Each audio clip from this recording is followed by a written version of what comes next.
السلام علیکم۔ امید ہے آپ سب خیریت سے ہوں گے۔ تو دل کی دھڑکن کی 26ویں قسط اپلوڈ ہو گئی ہے۔ امید ہے آپ سب کو پسند آئے گی۔ اپنی رائے کا اظہار کمنٹس میں ضرور کریں۔ شکریہ۔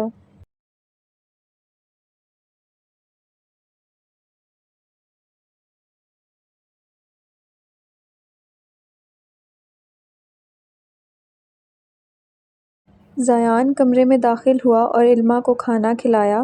ڈاکٹر باہر آئی۔ زیان بالکل نارمل تھا، جیسے کچھ دیر پہلے ان دونوں کے درمیان کوئی بات نہیں ہوئی تھی۔ زیان بس اب مجھے اور نہیں کھانا۔ علماء نے اور کھانا کھانے سے منع کیا۔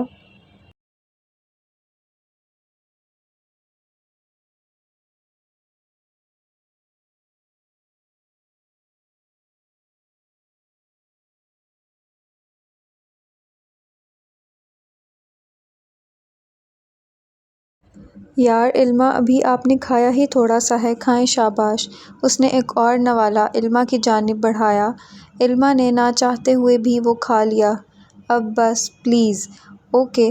زیان نے کھانا سائیڈ پر رکھا اور علماء کا چہرہ صاف کیا۔ زیان اس کے ساتھ ہی اسٹریچر پر بیٹھ گیا۔ علماء کو دیکھا اور مسکرایا۔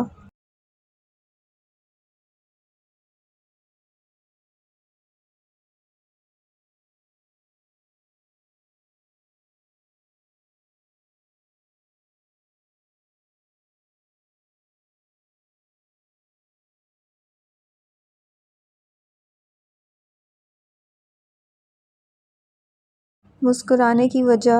علماء زیان کی آنکھوں میں دیکھ کر بولی۔ میرے سامنے اتنی بڑی وجہ ہے، مجھے اور کسی وجہ کی ضرورت ہے کیا؟ زیان نے بھی اسی کے انداز میں جواب دیا۔ زیان، آپ سے ایک بات کرنی تھی۔ علماء نے تمہید باندھی۔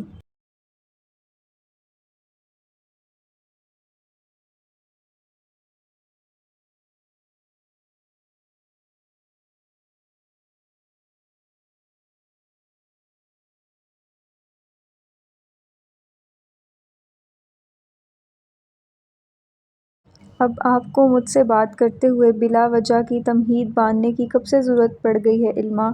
اس نے علماء کے چہرے کو چھوتے ہوئے کہا۔ علماء نے اس کا ہاتھ تھاما۔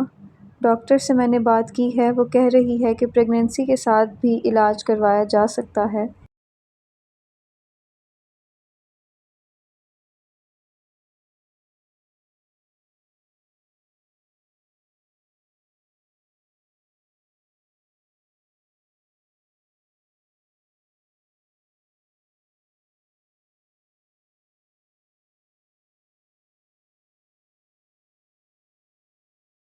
علماء، پھر وہی بات۔ زیان پلیز، میں تیار ہوں اس سب کے لیے۔ پلیز میرا ساتھ دیں۔ وہ ہم دونوں کی اولاد ہوگی، ہم دونوں اس کو مل کر پالیں گے۔ علماء، یہ سب اتنا آسان نہیں ہوگا۔ آپ میرے ساتھ ہیں نا، پھر سب آسان ہوگا۔ علماء، کیسے کرو گی تم یہ سب؟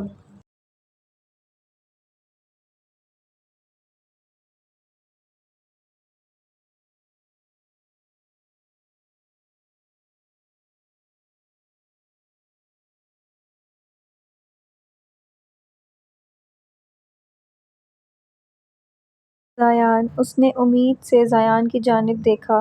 میں ڈاکٹر سے خود بات کروں گا، ٹینشن نہیں لینی، ٹھیک ہے نا؟ ایک نرس آئے گی کمرے میں، وہ آپ کے ساتھ رہے گی۔ مجھے تھوڑا کام ہے، وہ دیکھ لوں، پھر آتا ہوں تھوڑی دیر تک۔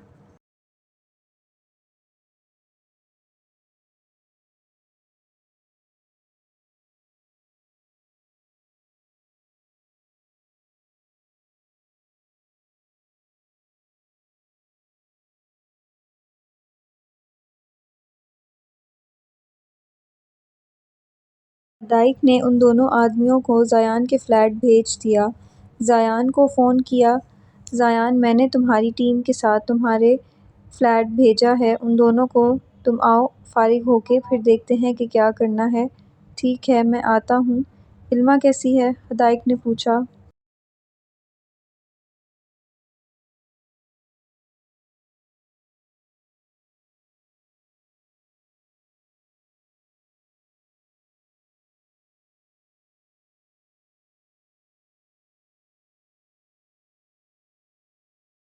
حدائق، آج وہ بہت روئی ہے میری وجہ سے۔ میں نے تو کبھی نہیں چاہا تھا کہ اس کی آنکھوں میں میری وجہ سے آنسو آئیں۔ وہ مجھ سے شکوہ کر رہی تھی کہ محبت کرتا ہوں اس سے اور میں اس کو تکلیف دے رہا ہوں۔ وہ تھکے ہوئے انداز میں بولا، زیان، وہ جس تکلیف سے گزر رہی ہے یہ سب تو ہوگا، تم دل پر مت لو۔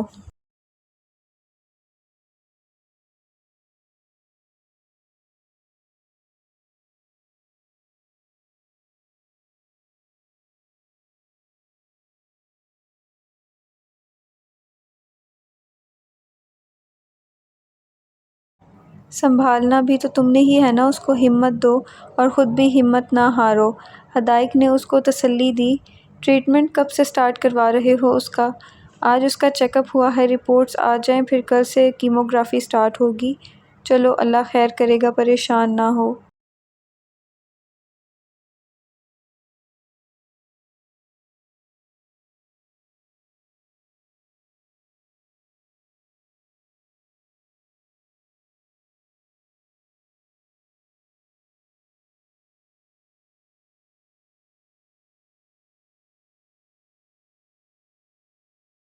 پھر تم فارغ ہو کر آؤ فلیٹ، ٹھیک ہے؟ پھر بات کرتے ہیں۔ اوکے۔ زیان نے فون بند کیا۔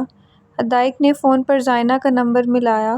زائنہ جو اس وقت بالکنی میں کھڑی اداس شام کا حصہ لگ رہی تھی، وہ ہدایق کی عادی ہو گئی تھی۔ ہدایق اس کی زندگی میں بڑی تبدیلیاں لے آیا تھا۔ وہ اکیلی زندگی گزارتی آئی تھی۔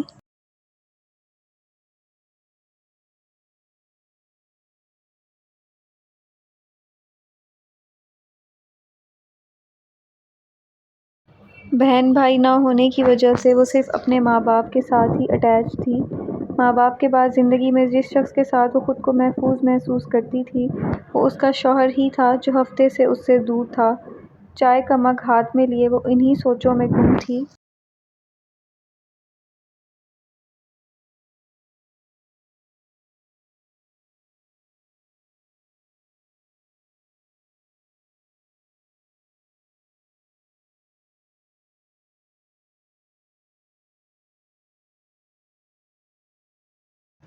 جب ہدایق کی کال آئی، اس نے کپ سائڈ پر رکھا اور فوراً کال اٹھائی۔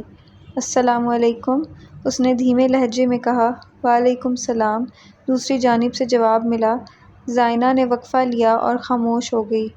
زائنہ کیسی ہیں؟ ہدایق جانتا تھا کہ وہ اداس ہے اور اس کو بہت یاد کر رہی ہے۔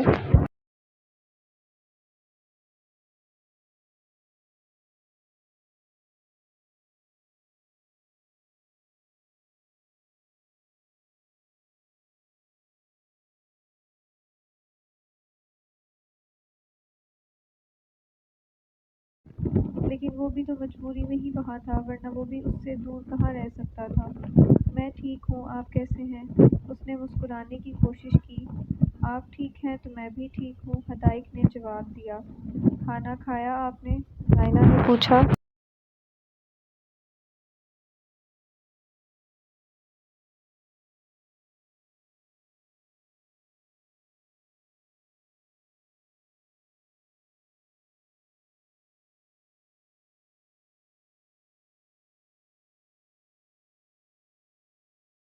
نہیں ابھی تو نہیں، بس کھاتا ہوں تھوڑی دیر تک۔ مجھے پتہ ہے آپ اپنا بالکل خیال نہیں رکھ رہے۔ نہیں میں بہت خیال رکھ رہا ہوں۔ آپ پریشان نہیں ہوں۔ کب آ رہے ہیں؟ زائنہ نے لہجے میں اداسی لیے پوچھا۔ علمہ کو ہاسپٹل ایڈمٹ کر دیا ہے، اب مسئلہ حل ہو گیا ہے، شکر ہے۔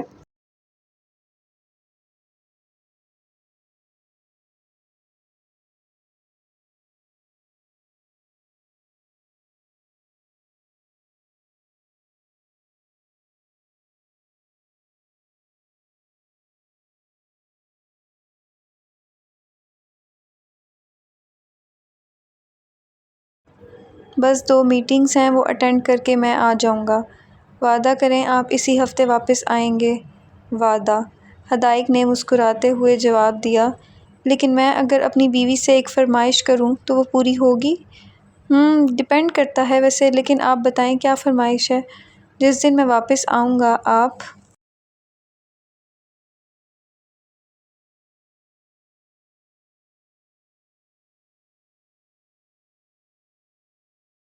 ساڑی پہنیں گی؟ اس کی بات سن کر زائنہ کے چہرے پر مسکراہٹ آ گئی۔ جی نہیں، ایسا کچھ نہیں ہونے والا۔ لیکن ایسا ہوگا، حدائق نے لہجہ سنجیدہ کیا۔ میں گھر میں ساڑی پہن کر پھروں گی؟ کیا ہو گیا ہے حدائق آپ کو؟ اس نے ہنستے ہوئے کہا۔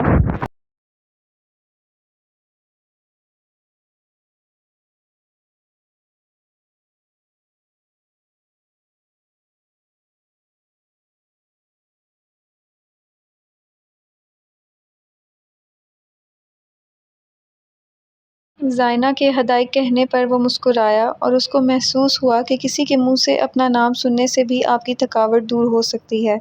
شوہر اتنے دنوں بعد آ رہا ہے اور آپ کو قدر ہی نہیں ہے۔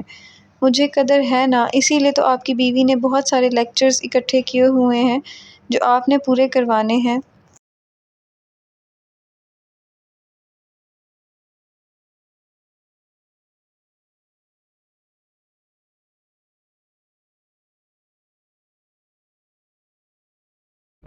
اس نے ہنسی روکتے ہوئے کہا۔ اچھا، اس طرح ہوتی ہے قدر؟ اس نے نہ روٹھے پن سے کہا۔ تو اور کیا ساڑی پہن کر ہوتی ہے کیا؟ اس نے بھی اسی طرح جواب دیا۔ جانی میری بات نہیں مان رہی۔ پتہ نہیں، موڈ پر ڈیپینڈ کرتا ہے کہ آپ میرے لیے کیا گفٹ لاتے ہیں۔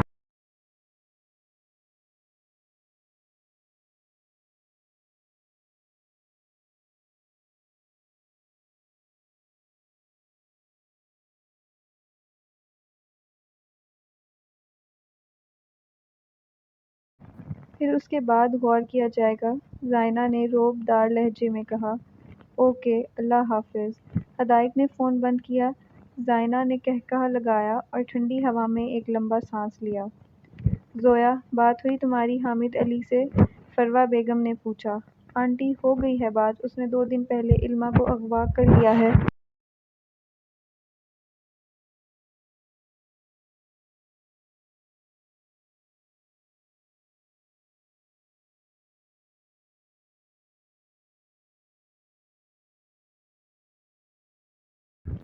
بس اب وہ اس کو لے کر کہیں بھی چلا جائے گا اور زیان خالی ہاتھ واپس آئے گا، اور پھر میری اور زیان کی شادی۔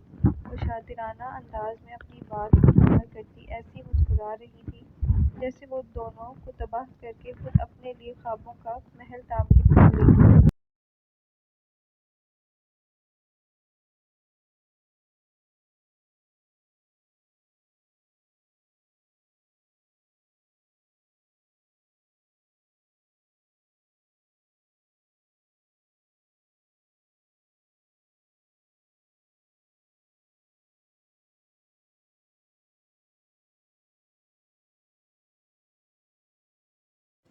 جبکہ کیا یہ جانتی تھی دوسروں کی زندگی میں کانٹے بچھاتے ہوئے کانٹے اپنا راستہ دیکھ لیتے ہیں اور ایسے حالات میں چبھتے ہیں کہ انسان دوبارہ کھڑا ہونا بھی چاہے تو بھی نہیں ہو پاتا۔ اب اس کو قسمت کہاں پہنچانے والی تھی وہ تو آگے پتہ چل ہی جانا تھا۔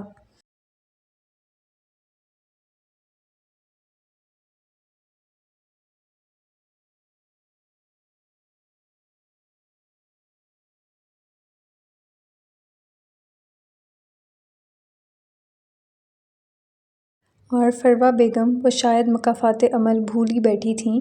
اپنے اسٹیٹس اور نام کی خاطر وہ اپنی اولاد کی خوشیوں سے ہی نفرت میں اس قدر آگے بڑھ گئی تھی کہ وہ یہ بھول بیٹھی تھی کہ انسان کے اعمال اس کے پیچھے ضرور آتے ہیں، بس معنی یہ رکھتا ہے کہ وہ حالات ہم نے کس طرح بنائے ہوتے ہیں۔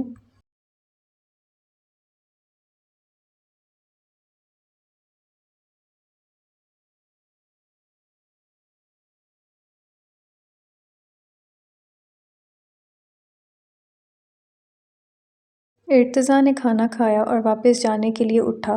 بیٹا، بہت اچھا لگا آپ سے مل کر، یوسف صاحب نے بغل گیر ہوتے ہوئے کہا۔ مجھے بھی آپ لوگوں سے مل کر بہت اچھا لگا اور ایسا نہیں لگا کہ پہلی دفعہ آپ کے گھر آیا ہوں، اس نے مسکراتے ہوئے کہا۔ شکریہ آنٹی، کھانا بہت اچھا تھا۔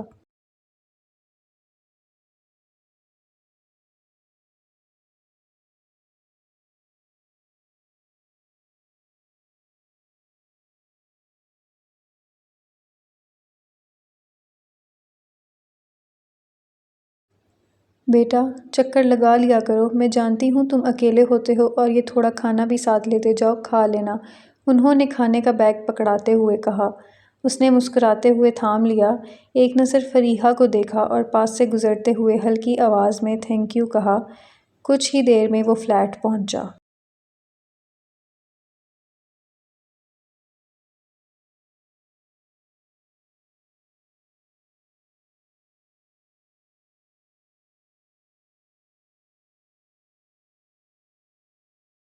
علما کا علاج اب شروع ہو چکا تھا۔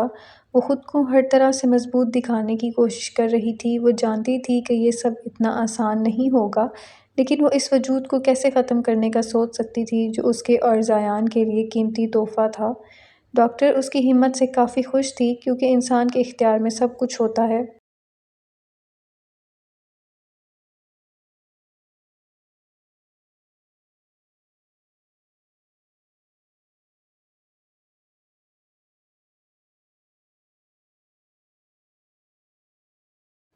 وہ چاہے تو ڈھہ جائے، چاہے تو مشکل سے مشکل معرکہ بھی مار لے، بس اس کے اندر احساس ہونا چاہیے، چاہے وہ خود سے محبت کا احساس ہو یا کسی دوسرے سے محبت کا، کیونکہ محبت انسان سے بہت کچھ کروانے کا دم رکھتی ہے۔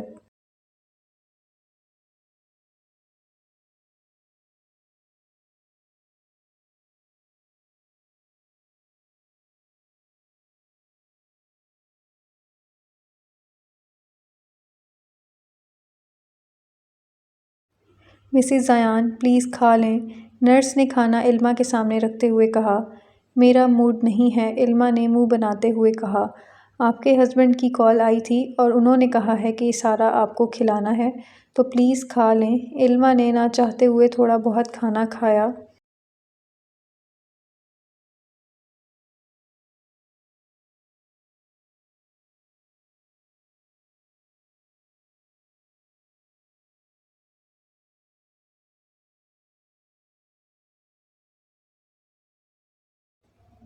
اب آپ آرام کریں، تھوڑی دیر تک ڈاکٹر آئیں گی، وہ علما کو ہدایت دیتی ہوئی باہر چلی گئی۔ علما کمرے میں اکیلی رہ گئی۔ اس وقت وہ اپنی ماں کو بہت یاد کر رہی تھی۔ اگر آج وہ زندہ ہوتی تو اس کو اس حال میں کبھی نہ دیکھ پاتی۔ زیان فلیٹ پہنچا۔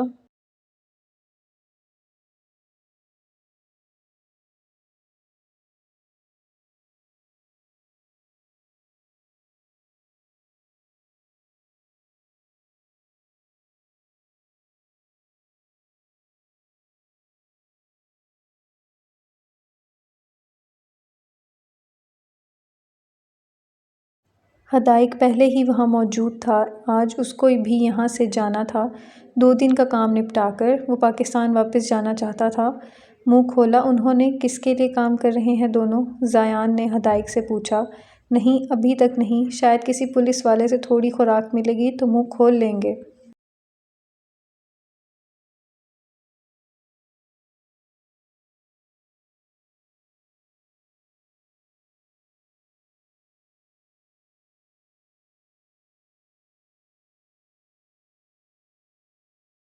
حدائق نے مذاق میں کہا۔ چلو پھر۔ وہ دونوں ہی کمرے کی طرف بڑھے۔ زیان نے باقی سب کو باہر بھیج دیا۔ وہ دونوں اس چیئر پر بندھے ہوئے تھے۔ زیان آگے آیا اور ایک لات اس بندے کے پیٹ پر ماری جس نے علما کی ٹانگ پر ٹھوکر ماری تھی۔ اب شروع سے بتانا شروع کر دو، ورنہ میں بہت ظالم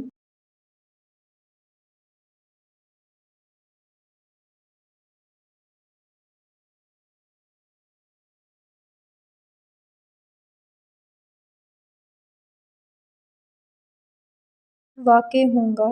وہ دونوں اپنے منہ سیے وہیں بیٹھے رہے۔ زیان نے حدائق کو دیکھا۔ پروفیسر صاحب، دل مضبوط کر لیں، آگے کا منظر تھوڑا سا خطرناک ہو سکتا ہے۔ زیان نے حدائق کو دیکھ کر مسکراتے ہوئے کہا۔ کون کہہ سکتا تھا کہ یہ وہی زیان ہے جو سب کو بہت ہی رحم دل نظر آتا ہے؟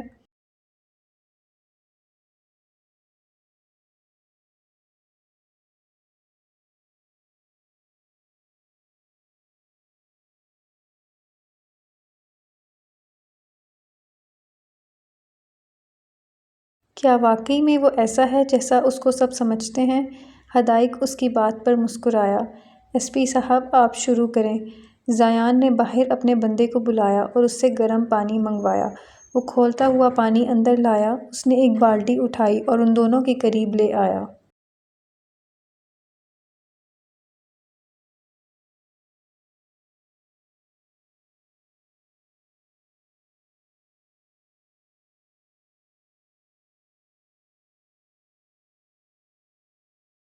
آخری دفعہ، اور میں اپنی بات دہرایا نہیں کرتا، وہ پراسرار سا بولا۔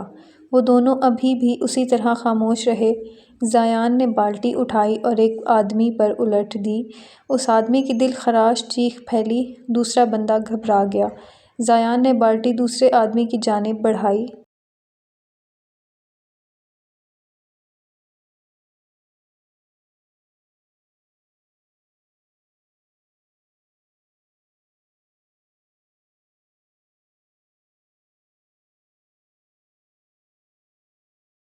بتاتا ہوں، بولو۔ 10 تک گنتی گنوں گا، بات مکمل ہو جانی چاہیے۔ حدائق سائٹ پر کھڑا زیان کو دیکھ کر مسکرا رہا تھا۔ آخر اتنے عرصے بعد وہ اپنے دوست کا یہ روپ دیکھ رہا تھا۔ زیان شروع سے ہی ایسا تھا، جنونی، جو کہہ دیا وہ کرنے والا۔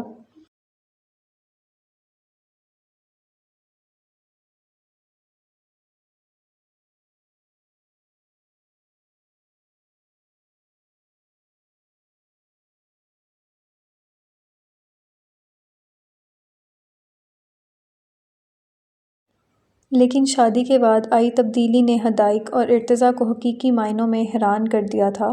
وہ علما کے لیے اس قدر نرم تھا کہ وہ اپنی ذات کو بھی اس کے آگے فراموش کر دیتا تھا۔ اس آدمی نے بولنا شروع کیا۔ ہم اپنے باس کے لیے کام کرتے ہیں، اسمگلنگ کرتے ہیں مختلف چیزوں کی۔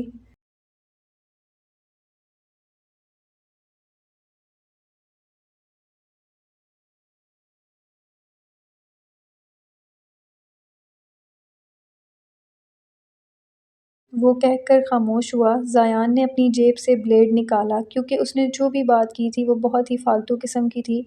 نہ اس نے اس شخص کا نام لیا تھا اور نہ ہی یہ بتایا کہ علما کو کیوں اٹھایا گیا۔ اس نے بلیڈ سے اس کے بازو کی کھال کو چیرنا شروع کر دیا۔ وہ آدمی تڑپنے لگا۔ حامد علی، حامد علی کے لیے کام کرتے ہیں ہم۔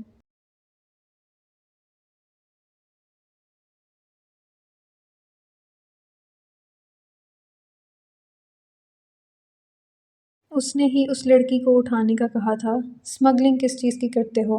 زیان نے سرخ ہوتی آنکھوں سے سوال کیا۔ اسلحہ بھی ہوتا ہے اور لڑکیاں بھی۔ زیان نے ایک زوردار تھپڑ اس کے منہ پہ مارا۔ وہ لڑکھڑاتا نیچے گرا۔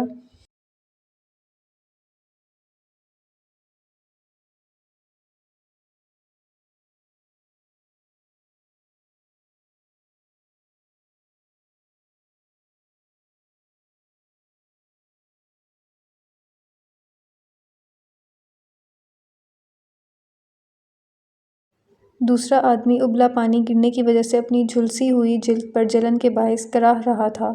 زیان باہر نکل آیا۔ حدائق اس کے ساتھ تھا۔ زیان اپنے کمرے میں آیا اور ٹیبل پر زوردار ٹھوکر ماری۔ زیان، کیا ہوا؟ کون ہے وہ آدمی؟ حدائق، میں نے تمہیں کہا تھا اگر میرا شک صحیح نکلا تو میں سب کچھ تباہ کر دوں گا۔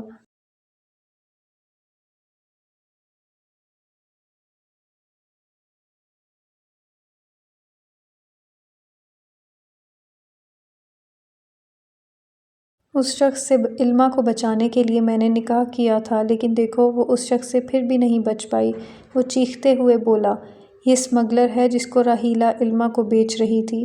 اب یہ دوبارہ کیسے پہنچا یہاں تک؟ یہ سب پری پلانڈ ہے۔ حدائق، اور اس کے پیچھے اگر کوئی ملا ہوا ہے اس شخص کے ساتھ تو میں اس کو بھی نہیں چھوڑوں گا۔